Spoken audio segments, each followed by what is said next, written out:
just don't care. Welcome to the Kombat AllStar Show, brought to you by Quantum VFX, making the impossible possible. I am Kombat AllStar, and today, wait a minute, this isn't Casual Friday. Let's change this, shall we?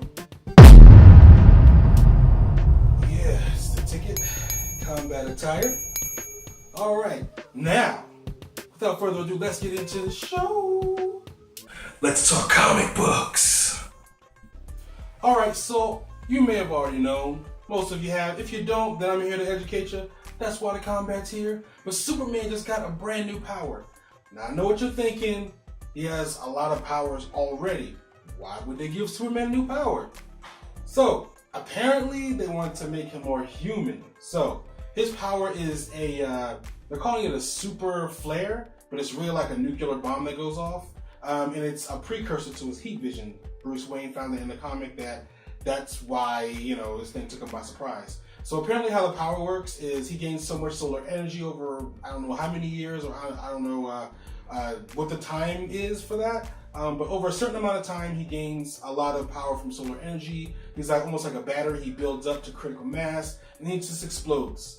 It's a power that he can't control, and it could be around civilians. I mean, and when he first used it in the comic this week, it was in a desert or someplace where there wasn't a lot of people. So I mean, that's a good thing. So what happens with the power is after he explodes, he's human for 24 hours. He can't fly. There's no heat vision. He can't do anything at all. Super, and he can be killed. He can bleed. He's just like a regular guy.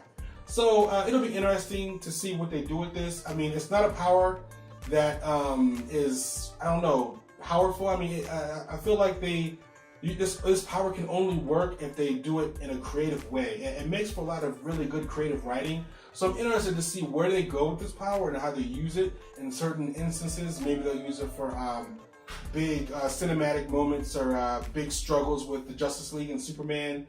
So, I mean, we'll see how it plays out. I mean, hopefully there are some good writers on Superman. I don't know. I haven't read any Superman comics lately. But, I mean, hopefully there's some good writers. I'm sure that there is. DC always does a phenomenal job. So I guess we'll just see how what happens and, where they take it.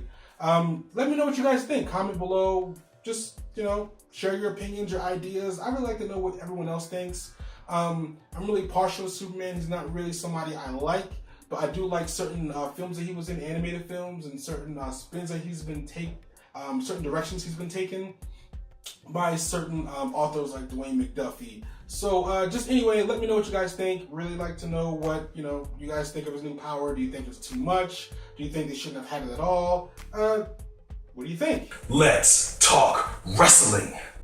In wrestling, not too much is going on. We had the Monday Night Raw, fresh off of Royal Rumble, and it wasn't bad. It was a lot better than what I thought it would be. We all know that Roman Reigns got booed out of the building when he won the Royal Rumble, so Triple H is kind of trying to remedy that a little bit by sticking Daniel Bryan in the mix. I think him and Daniel Bryan are going to have a fast lane match to determine who's going to be #1 contender for Royal Rumble. Not for Royal Rumble, but for the title at WrestleMania, which I think is a mistake. Doesn't matter if we like him or hate him. If he wins the Royal Rumble, then he goes on to main event WrestleMania. This could be a swerve to turn Roman Reigns heel. I did hear that. So, I mean, we'll just have to see what happens, see how it plays out. They're very tricky around, the road to WrestleMania because they really want to please everybody. So, things that you normally wouldn't get or wouldn't expect happen. So, we'll just have to see what happens. There was also a podcast with Triple H and Stone Cold after Raw. And it was okay. I mean, the first podcast with Stone Cold and Vince McMahon was really hard-hitting. I mean, they were really going at it. But this one, they pulled a lot of punches. I feel like Stone Cold was a lot nicer to Triple H than he was to Vince McMahon. What do you think about that, Random Girl? I think the same thing when he was interviewing Vince McMahon. Like, he was just giving him all types of tough questions. I was like, is he really asking the boss that? Like, he didn't care. He was just asking me anything, like the hard-hitting questions. When he was talking and interviewing Triple H, it was very easygoing. I felt like he was asking him the easy questions, nothing really controversial or anything. So this one was a lot lighter than the first one with Vince McMahon. Oh yeah, definitely agree. So I mean, it was a lot lighter. I mean, I feel like he pulled some punches. He did ask some really good questions, but he was a lot more respectful. He didn't come at him as hard as he did as Vince. And I know that Vince, we all know his personality. He really he wants to be, he wants those hard questions. When it's time for when they like the cage match that he had with Stone Cold, he wanted to take those bumps. I mean, he's one of those people that are really blunt, and I know that there were some questions he was caught off guard. You could actually see that on camera. But for Triple H, we didn't see that. Like I said, we did get some good questions. We did get some insight on NXT and how Triple H is running that, 100% by itself, and Vince has a lot of control on Raw. And we got to basically see what we already knew, confirmed that, Vince is the one-stop shop for Raw and SmackDown. That's why they're the way they are. NXT is the way it is because Triple H is that one-stop shop. So, I mean, you got NXT that's really popular and really awesome, and Triple H runs at 100%. And you got Raw and SmackDown where the buck stops with Vince. So, I mean, that just shows you that the future of WWE is in really good hands. But the present right now... Let's talk video games. Would you look at that? That's freaking nice, isn't it? That's freaking wow. Games, of course, gotta talk Mortal Kombat this week. They announced the Collector's Edition last week. And man, it is a beaut. Do you see that? That's awesome. It's a freaking, that Scorpion statue is amazing. As soon as I saw it, I had to pre-order it. I mean, I'm a show you everything that it comes with down below in the description. I'm actually gonna let's show it up on the TV, everything it comes with, so you guys can actually take a good look at the photos. And I'm gonna photos. There we go. Some photos there. List everything that it comes out with. This thing's gonna be amazing. I'm a big Mortal Kombat fan, of course. Kombat AllStar. So I am kind of partial to this. A biased opinion, if you will. And I love Mortal Kombat. I love everything about it. I love the story. I mean, I feel like it's the only fighting game out there that has a complete, flushed out story that makes sense. I mean, I like everything about it. And every time they come up with a collector's edition, I have to have it.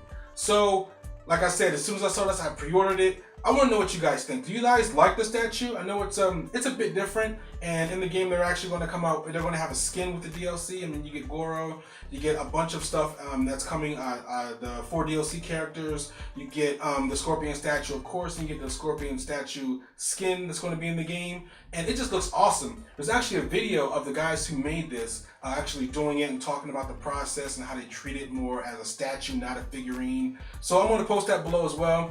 But let me know what you guys think. I am in love with this thing. I love it. I think it's awesome and excellent.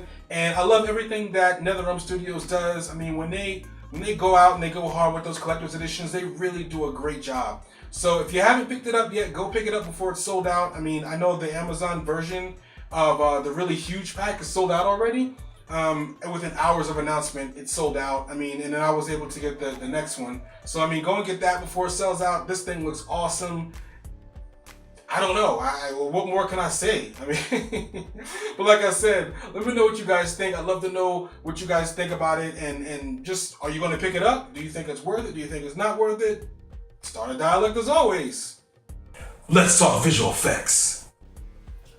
The VES Awards happened this week. Well, should I say last week? And it was awesome. It was awesome. I didn't think it would be televised, but I mean, I still don't think it was televised. It could have been, but I found a lot of clips on YouTube, watched a few of them, and it was really cool. It was very classy, very well done, and I'm so happy that it's getting exposure. I know YouTube is becoming bigger and bigger, just a huge platform for people to watch things on. So it was cool to actually see, the VES Awards on YouTube, and it was just awesome.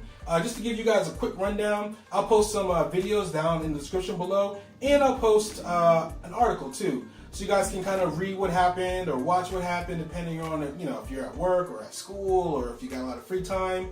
So just to give you a quick rundown, we had Big Hero 6 won 5 awards. You had Dawn of the Planet of the Apes topped the feature film category. Game of Thrones and SSE lead in the broadcast commercial wins. And it was awesome. I mean, I'm pretty sure a lot of you haven't seen it. That's just a general guess. I'm not sure of how much of my viewers out there are into visual effects, But if you are into it, if you're not into it, go check it out. I know a lot of you guys like movies like Planet of the Apes. I know you like, Marvel's Guardians of the Galaxy. I know that you like Game of Thrones. So a lot of things that people watch and love out there. I mean, these are guys that are out there busting their butt and putting it together for us so we can enjoy and view some amazing stuff. So, do them a favor, go out there, read the article, watch the videos, just take part in that community. And I'm so proud of how big it's becoming, and it's just awesome. It's just really, really cool to live in this time where we're actually starting to get acclamations. I mean, the industry is still in shambles, as you all know, but at least we're getting those flowers while we're still alive. Flowers. Flowers. I want to thank everybody out there for watching. As always, I really enjoy everyone out there subscribing and sharing and just conversating about the topics that we all know and love. So, as always, if you want to contact me, you can reach me on Twitter at Kombat AllStar or at Quantum VFX, as I prefer. Random Girl's running at Quantum VFX, so you know. And of course, hit that subscribe button right there. Subscribe. You better hit that button. Hit that button. Subscribe to the show. Let everybody know. And as always, I will see you guys next weekend. Or should I say, me and Random Girl will see you guys Woo, woo. next weekend.